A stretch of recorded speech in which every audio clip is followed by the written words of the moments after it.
Hoje eu tenho o prazer de ter aqui comigo a Laura e a Kara, e vai ser em inglês, então eu já vou mudar para inglês para elas entenderem o que eu estou falando. E nós estamos aqui no Hangout On Air, o número 11 da nossa série, e essa super especial, que é o nosso Hangout On Air, o nosso Hangout On Air internacional. Então, você que está aí com a gente vai estar agora nesse mundo de acessibilidade e também de muito inglês aí para a gente praticar. So, I'd like now, moving to English, I'd like to introduce you to Laura and Kara. They are part of the accessibility team. They work with the accessibility team. They will tell you more about what they do at Google. And it's a pleasure to have you here in our GEG Brasil Hangout. And we already have some nice people here watching with us. And for you who is watching the recording, it's great to have you here as well. So Laura and Kara, welcome, and the floor is yours. Thank you so much. Hi, everyone. It's so nice to be here with you. My name is Laura Allen, and I'm a program manager for accessibility on the Chrome and Chrome OS teams at Google. And I'll pass it to Kara. And my name is Kara Booker, and I am also a program manager on Chrome and Chrome OS for accessibility. Awesome. And so just to give a little bit of insight before we dive into presenting our deck, Kara and I do a lot of different things as part of our roles, and some of the work that we do has to do with working with our core set of accessibility engineers on Chrome and Chrome OS, and helping to work with them on building new features for assistive technology, like the different features that we're going to talk about today that are built into Chromebooks or built into the Chrome browser.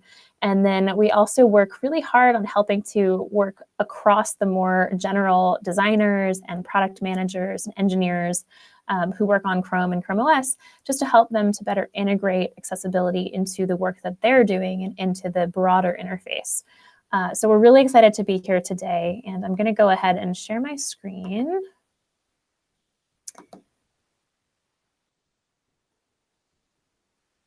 Okay. And let's see. Kara, is that showing up okay? I see it over here on my end. Okay, wonderful. All right, so we're going to dive into our presentation. So we'll start off by going over the different sort of accessibility features that are built into Chromebooks. Then we'll go into some different additional extensions and apps that you can use to further customize the experience. Then we'll share some stories that we've collected over the years from different teachers who are working with diverse learners in their classrooms. And we'll leave you with some resources for where to learn more. And of course, we'll take questions.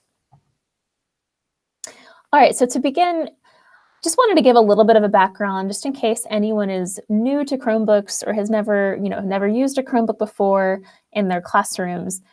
So Chromebooks are really high-speed, lightweight computing devices. They come in different shapes and sizes, and they're really designed to be running cloud-based apps, so not running the traditional PC software. They're really designed with speed, simplicity, and security in mind. And one of the really interesting things about Chromebooks is, there's a wonderful capability of being able to sync your settings and a lot more, like even things like your history and your bookmarks, all to your account. So if you're working, for example, with in a school where you don't have one-to-one dynamic in terms of like one laptop to one student or to every student, and people are sharing devices, as long as the students are actually logging in on whatever device they're on, any of their settings that they customized are going to be able to be just tracked back to that account.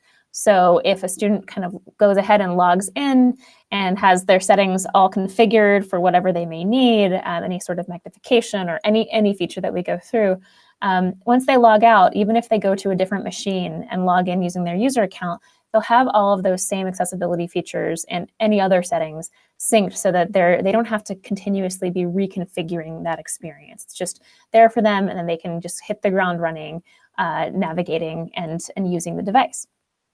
So Chromebooks come in lots of different shapes and sizes and price points based on whatever you're looking for in terms of processing power, or whether it's a traditional clamshell laptop, or if it's something that rotates and has a rotating hinge and that can be used in tablet mode. So, lots of different options, but we just wanted to mention that because no matter what, the actual experience of the software, so once you turn the device on and you start navigating the screen, that will be the same no matter what different sort of model that you purchase or have in your schools. So all of the features that we're going to talk about today, they apply across the board, regardless of what type of model that you have. And in the first section that we're going to cover, there are lots of different types of features that are just automatically built into the devices and just come ready to use right out of the box. So we'd love to dive in. This first section is around making things easier to see on the Chromebook. And we'll start by just the most basic form of zoom, which is increasing the size of browser content. So to do this, you can press the Control key and then press plus. And if you just keep holding Control and pressing plus, you'll be able to go up in increments. And then to reduce, you can press Control and the minus key. And to reset back to default, it's simply Control plus 0. So in this case, it's only that browser content itself that's getting larger. But if you wanted to make the size of everything on the screen larger, including the Chrome tabs and the lower portion of the screen with the shelf of icons and the time and the battery and all of that, you just add Shift into the mix. So if you press Control Shift plus, then that will make everything larger. Control Shift minus will make everything smaller. And then, of course, again, Control Shift 0 will go back to the default size. But for many individuals who are low vision, they may need a higher level of magnification. And you know what, I'm just realizing right now, before I dive into the full screen magnifier, I'm going to go ahead and enable our closed captions feature as well, which is built into Google Slides, and just to be able to show this feature and make the presentation itself more inclusive as well. So for this portion, so we talked about the browser zoom as well as the making the display size larger. And so again, it might not be quite large enough for some users. So in that case, you can use one of the two built-in magnifiers that are in accessibility settings of the Chromebook. So the first one is the full screen magnifier. And with this, once you turn it on, the entire screen zooms in, and then you use the mouse cursor to kind of pan around and control whatever is being viewed. If you're using a touchscreen Chromebook, you can use 2 fingers on the touchscreen to pan around and control that viewport. You can also change the zoom level. So you can go all the way up to 20x zoom level. And there are a few different ways to do this. There's a drop down that's in accessibility settings that you can actually choose the specific level of zoom. Or you can use a combination of the keyboard and the touchpad to get the right zoom level. So for example, on any screen, you could hold down the Control and Alt keys and press, you could basically drag 2 fingers up on the touchpad or 2 fingers down on the touchpad. And that will help you to choose the right zoom level. Or you can hold down Control and Alt and press the brightness up key to go larger, or the brightness down key to get smaller. So again, lots of different methods that you can try out just to find that right level of zoom for you. So you can either turn this feature on through accessibility settings or through pressing the keyboard shortcut Control-Search-M as in magnifier. So in addition to the full screen magnifier, we also have something called the docked magnifier. And I have a simple video to play here that shows how it behaves. So when the docked magnifier is on, it takes the top 1/3 of the screen and makes it a magnified region. So at that point, everything else kind of resizes and fits into the bottom 2/3 of the screen. And then you use the mouse cursor to pan around and control whatever's being shown in that zoomed in portion. So you can either turn this on again through accessibility settings or through pressing the keyboard shortcut Control-Search-D as in docked. The same methods apply when it comes to adjusting the zoom level all the way up to 20x zoom. So again, I happen to like the method of holding down Control and Alt and pressing the brightness up key or the brightness down key, just because it gives a lot more precision and you don't have to be back in the settings page. But you can certainly, whatever method works best for you or your students is great. Wonderful. So next, we also have an adjustable mouse cursor. And when you turn this on in accessibility settings, a sliding scale will appear underneath the toggle. And then basically you can choose whatever size works best for you. We also have a high contrast mode. Quickly toggle captions. Okay. We also have a high contrast mode, which basically will invert the colors on the screen. And this can be really useful for anyone who is light sensitive, or a lot of the content that we look at on the internet or on apps happens to be light background with dark text. And for a lot of people, myself included, I happen to be low vision, and oftentimes after a whole day of looking at the computer, it can provide a lot of strain in my eyes if I'm looking at really bright screens. So being able to quickly toggle can be very helpful. So you can either toggle in accessibility settings and turn this feature on, or through pressing Control-Search-H as in high contrast. All right, next up, there's a feature called Highlights, which helps to draw greater visibility for some of the key parts of the screen. So you can turn this on for highlighting around the mouse cursor, the text caret as you type, or the keyboard-focused item. So if you're pressing Tab to navigate through a page, or using Tab, Shift-Tab, or the arrow keys. And the idea here is that when this feature is on, you'll have a colorful focus ring that appears just when that item is in motion. So for example, if you're moving the mouse cursor, then the ring will appear around the cursor as it's in motion. And then as soon as you stop, the ring will fade away. Same as you're typing, the ring will appear. As you stop, it'll fade away. So the idea is not to add more clutter to the screen, but just to add a little bit more of a visual aid to these really important pieces of the screen.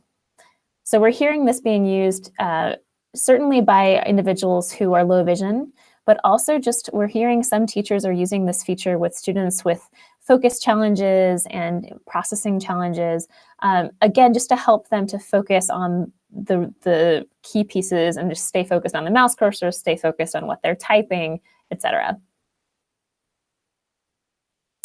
Great. So now I'm going to shift gears and share a little bit about some features for improved motor interactions. So first we have the on-screen keyboard. And this is a feature that you can turn on in accessibility settings. And the way it works is that once you put your mouse cursor into any edit field, then this will appear on the lower portion of the screen. So basically, this is useful for anyone for whom it's difficult or not possible to type on the physical keyboard. And maybe they're using the mouse or the touchpad or a connected joystick device to type through this virtual on-screen keyboard. There's also a handwriting mode that's available if you have a touchscreen Chromebook and you're using a stylus. The handwriting options are built within this on-screen keyboard. And we've heard some users who have repetitive stress injury, and it gets to be painful after a while of typing, and they like to be able to shift into handwriting mode. So we thought that that use case was interesting. There's also a microphone icon that appears in the top right of this keyboard. So if you're using the on-screen keyboard with a connected device and you are wanting to use your voice to input text as well, you can use that microphone icon. But I'll get to another method of using dictation to input text in just a few minutes.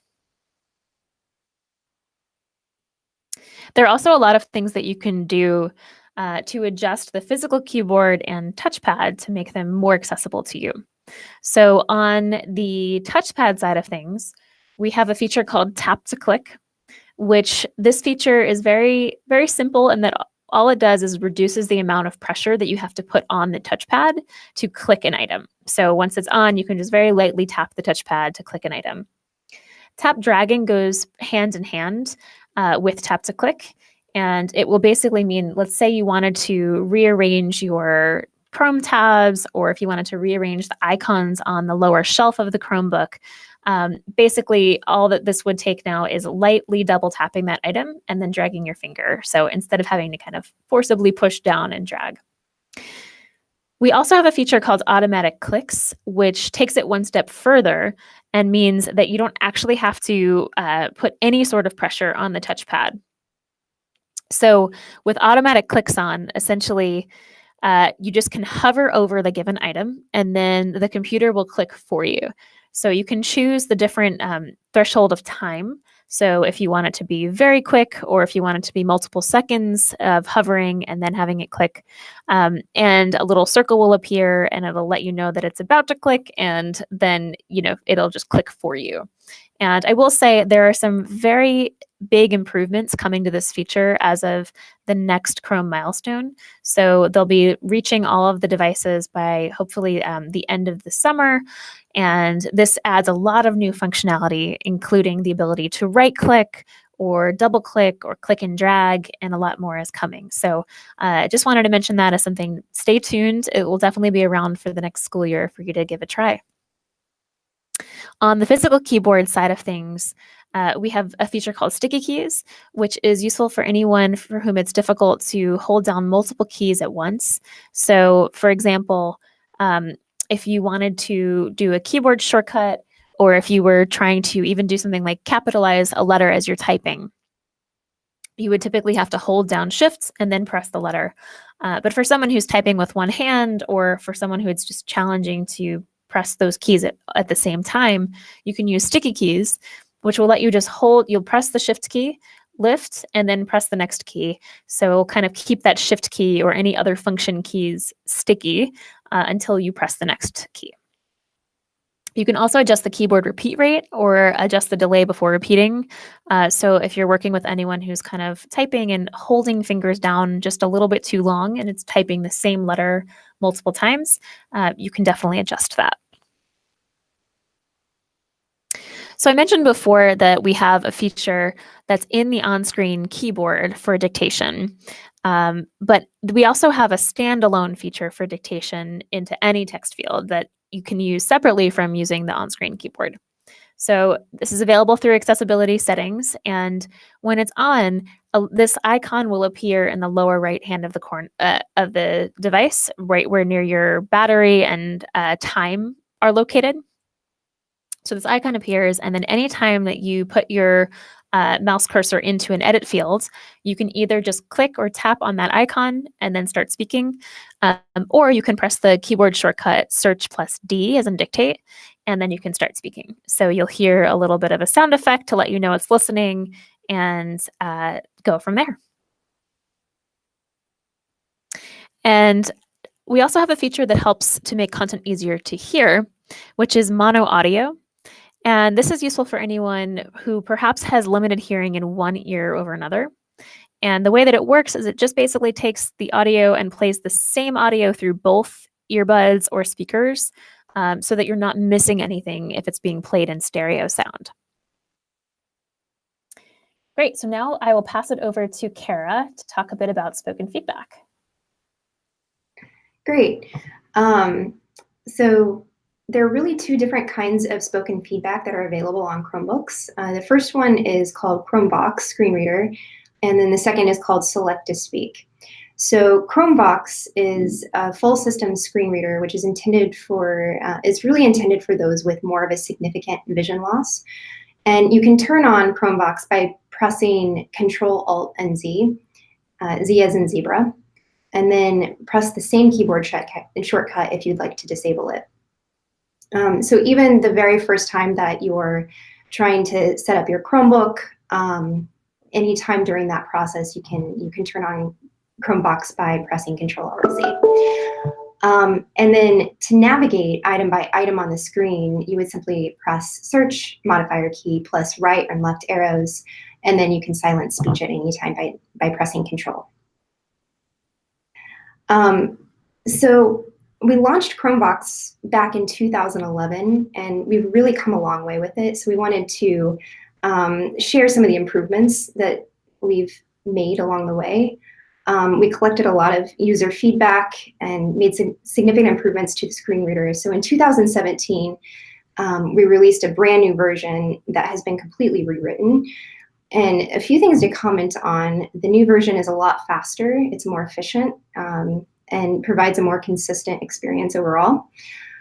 We also heard that there were too many keys to hold down at a time for the keyboard shortcuts, so we simplified the keyboard shortcuts and added the search modifier.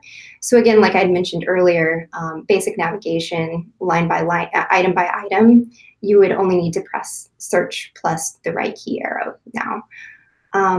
We also added a speech panel. So it's at the very top of the screen, and it's a black banner and has white text. So this is really more for someone that's assisting a person that's using a screen reader, just because it's more visual in nature. So for example, if a teacher is helping a student who happens to be using earbuds, then the teacher can still see on the screen what the student is hearing. And then next, so the Chromebox menu was also an improvement that was added. So this is essentially a one-stop shop for all commands and navigation with Chromebox. So to access this, you would just press search plus period.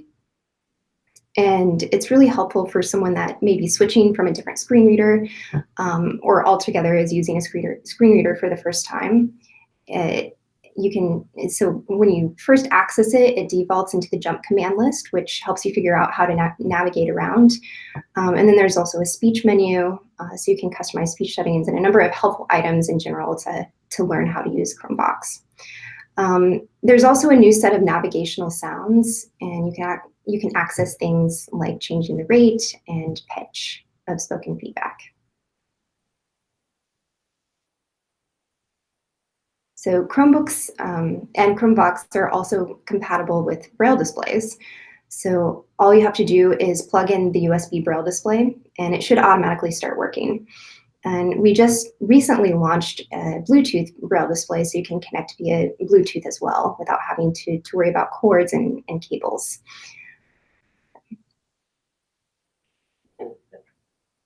So shifting gears a little bit, I mentioned there were two spoken feedback features on Chromebooks that we mainly use, and this is the second. It's called Select to Speak.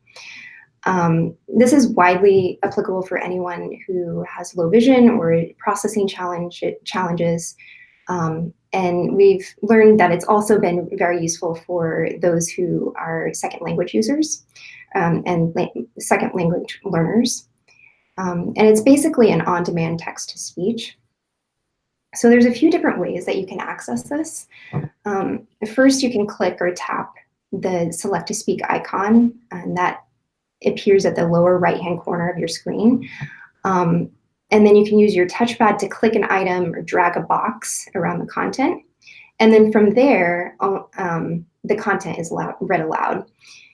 And then you can, similar to Chromebox, you can press Control key to silence the speech at any time. So another way to use this feature is to press and hold the search key, and then you would use your mouse or touchpad to click and drag a box around the content to read it out loud. And then the third way to use the feature is to select a specific text and then click or press Search plus S to read just that specific text aloud. So there's also word-by-word highlighting available as text is spoken, and this helps students to visually follow along with the words that they are reading.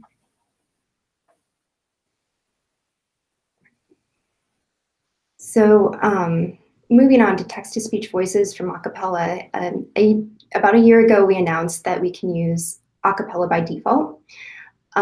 So this gives you access to over 100 voices and 30 plus languages, which is great. And then on the next slide, we have a demo of one of those voices using a child's voice.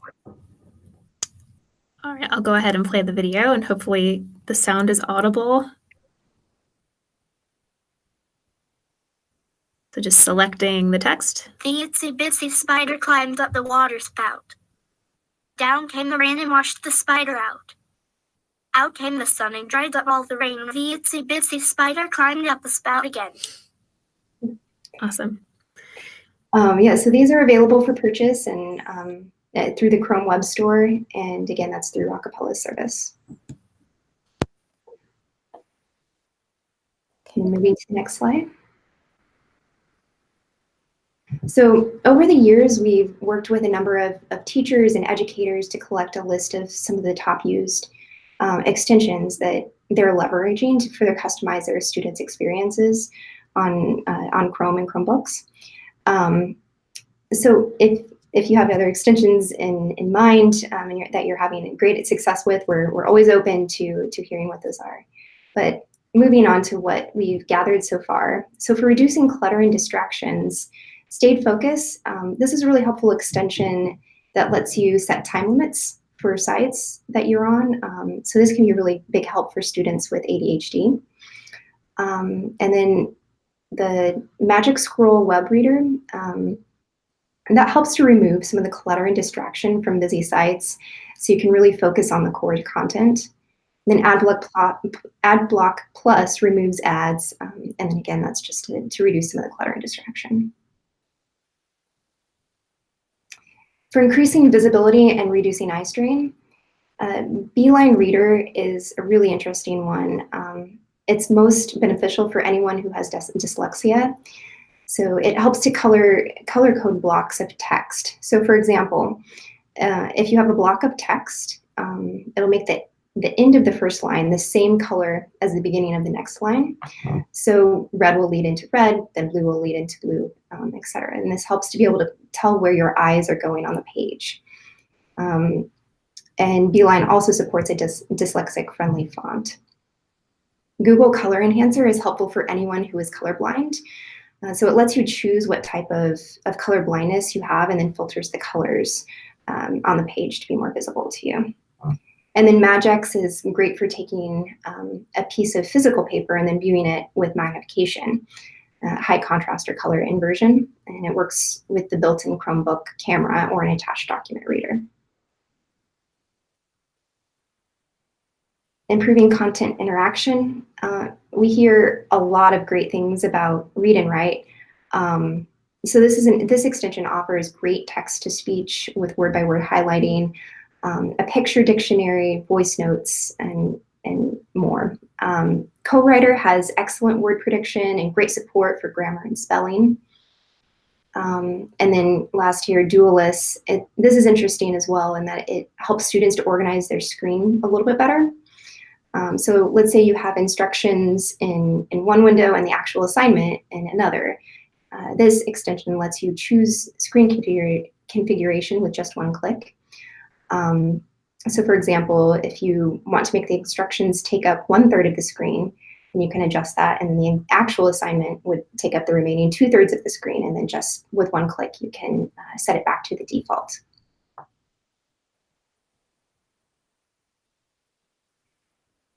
For making videos more engaging, both of these are more so helpful for educators versus students. Video Notes lets you take notes at a specific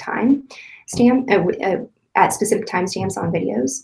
And then Edpuzzle lets you embed questions into videos, which can be great for flipped lessons, for instance. And these tools can really help the videos to be a lot more engaging for students. Awesome.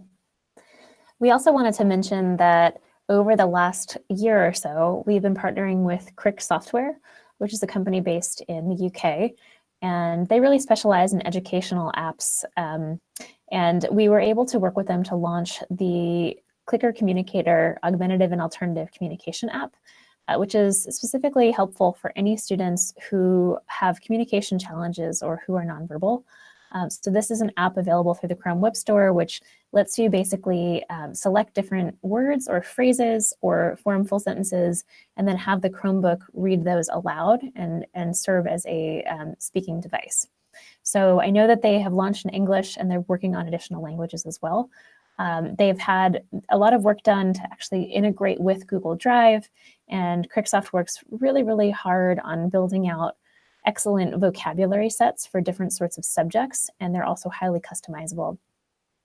This app also integrates with the Acapella children's voices by default, which is cool. So especially if you're working with a younger user, some of the younger voices have been proven to kind of resonate a little bit more with the younger users, whether listening or using as a speaking device. So we just wanted to mention that this is now available, and definitely check it out if you're working with anyone who uses AAC.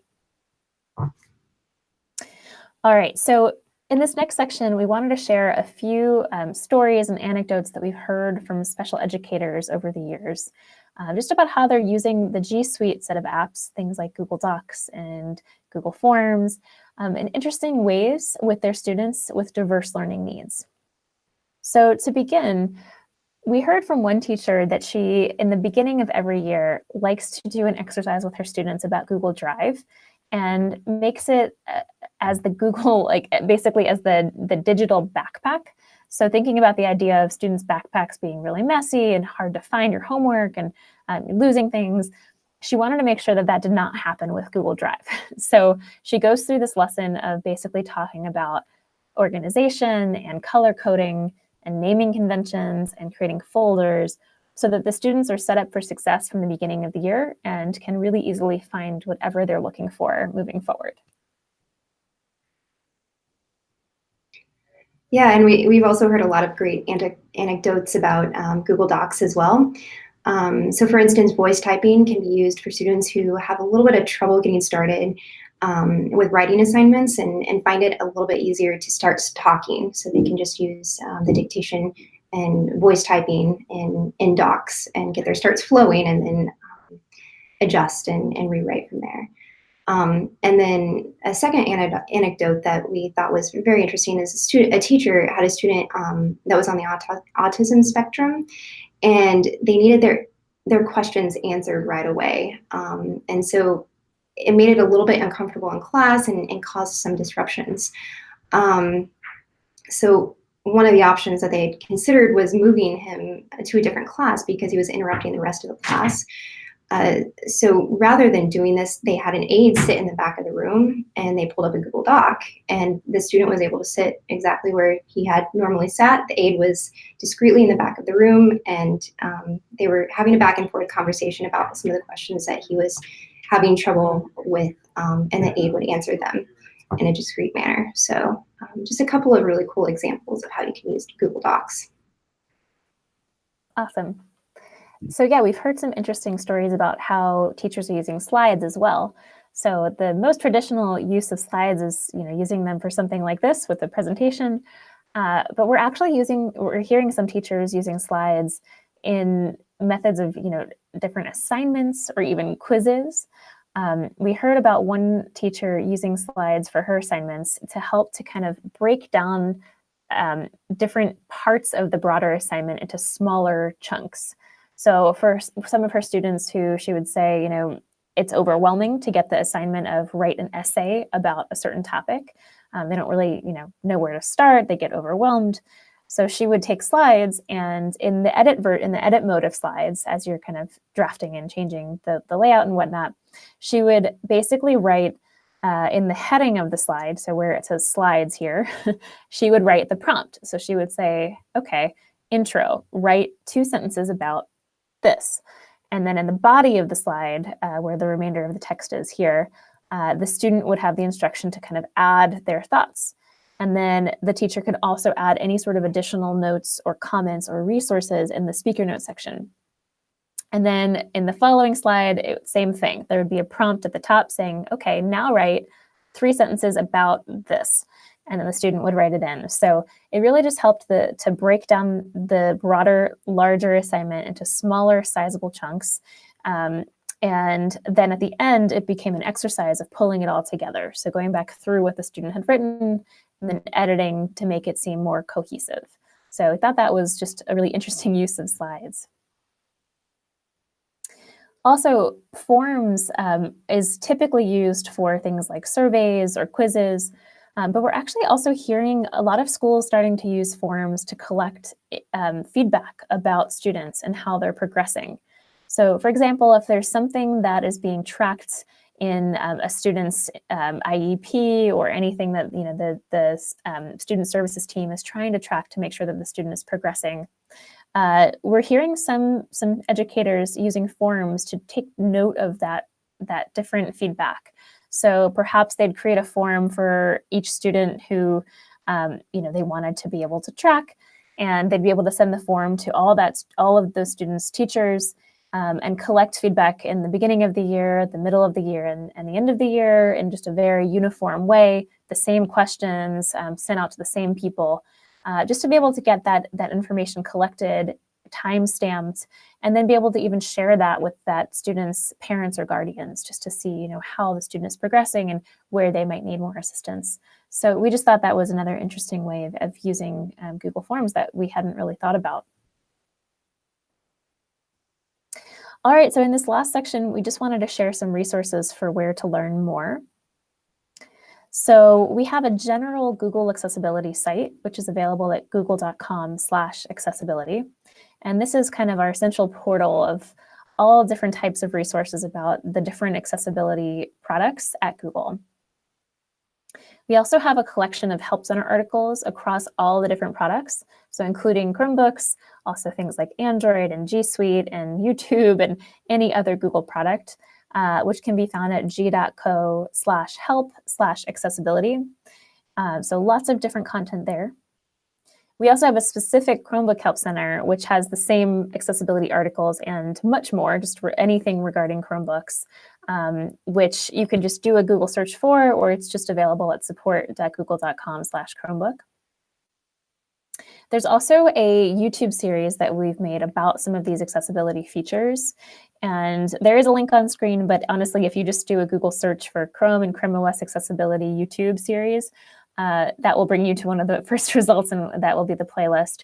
So we have a lot of videos that go a bit deeper. So for example, if you're looking for a longer tutorial about how to use the Chromebox screen reader, or how to make things easier to see on the device, and you just want to use it in video form to be able to follow along, we would definitely recommend that you check out the video series. There are going to be a few more videos released to YouTube in the next few weeks regarding some of the newer features, like the docked magnifier and dictation from any text field. So definitely stay tuned for those. The Chrome Web Store is the place to go to find all the extensions that Kara told us about. So if you want to look at ways to further customize Chrome, definitely recommend checking out the Chrome Web Store, and there is an accessibility category which just has a bunch of different sort of extensions to test out. There's also the edu.google.com/accessibility site. And this is part of the broader Google for Education site, and it's just our accessibility section that goes over a whole bunch of different resources about many of the items that we talked about today, as well as more about the G Suite side of things. All right, so next we just wanted to talk about how you can get in touch with our team and the broader community.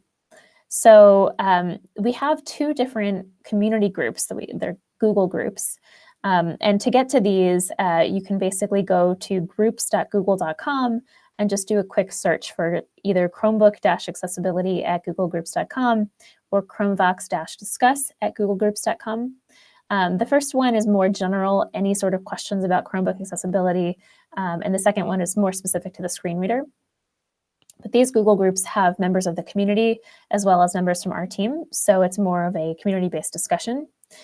If you're looking for more one-on-one support, we also have a support alias, disability-support@google.com, that you can email and ask any sort of questions, and somebody will get back to you and be able to assist. So with that, we'd love to take any questions that you have. And I'll hop out of present mode.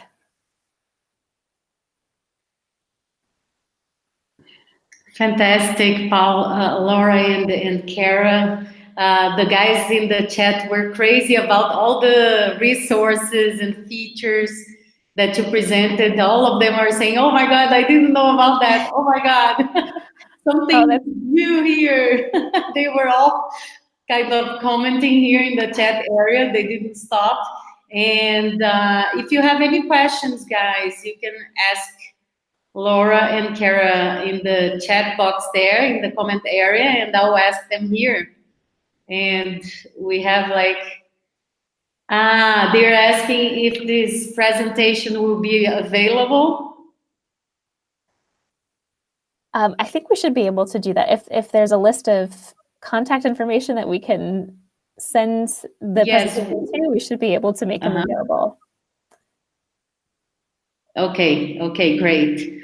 Fantastic. Any other questions about the features, guys? And so the Google Groups, they are, what I realized about the Google Groups is that they are open. Yeah, so those groups, basically, you just have to, You have to join first so that you can ask questions and communicate with the group, right? Exactly. So if you go to the Google Groups page and search for those two groups, and then you'll be brought to a page that you can request to join, and then it will just approve you, and then you can just be part of the conversation. Yeah, there is another question from another Carla, and she's asking if the Acapella is an app. Yes, so right now it is basically through the Chrome Web Store that you would access the Acapella interface to purchase a voice, but then you don't have to use any sort of additional app. You would just be able to use the Acapella voices through the Chromebook interface. So in accessibility settings, there's a place to go to change your Chromebook system voice or your chromevox screen reader voice. And if you had purchased an Acapella voice separately, it would just show up there. So it's not a separate app that you have to use. Okay, perfect. Any other questions, guys? That's fantastic. They were all excited about, the many features that you presented. There is so much to explore that we don't even know sometimes, yeah? There is a lot. So we're very curious to hear how things are working for you, though, and how things are going. So yeah, if you do have feedback, we would love for you to join those Google groups and just let us know. Or, even if, like Kara mentioned, if you have other extensions that come to mind that you're using and finding success with, or if you have other stories to share about how you're using the devices or how you're using the different apps, we would love to know, because your feedback is so critical to our team. So your team is the one that is really looking into accessibility resources and features. So if there is any educator that works with this kind of kids, that need special attention, so then it's just a matter of, connecting to you through the groups and then send you feedback and ideas, right? Exactly. Oh, perfect. And I don't know if you two girls, but we had a very nice collaborative work here with all the GEG leaders and Google innovators in Brazil. And we created a document, an accessibility document open to the community with, lots of extensions, digital tools, all kinds of tools, the tools and the application for those tools. Awesome. And we made it available to the community. It was it was a huge work, and the document is ready for everybody to use. That's super cool. We'd love to see that too. Yeah. We'll send you the link. Yeah. Okay, Laura and Kara, thank you so much for being with us. It's our first international hangout in the GEG group, so GEG Brasil. So it was great to have you here. And you guys who are listening to us here, if you have any suggestions, questions, connect with us. And you can find us on Instagram, on Facebook groups, and, through our other communities. So I hope you join us, and I hope you have enjoyed this talk about accessibilities in Chromebooks. Thank you, girls. Thank you. Thank you. Have a good night. Bye.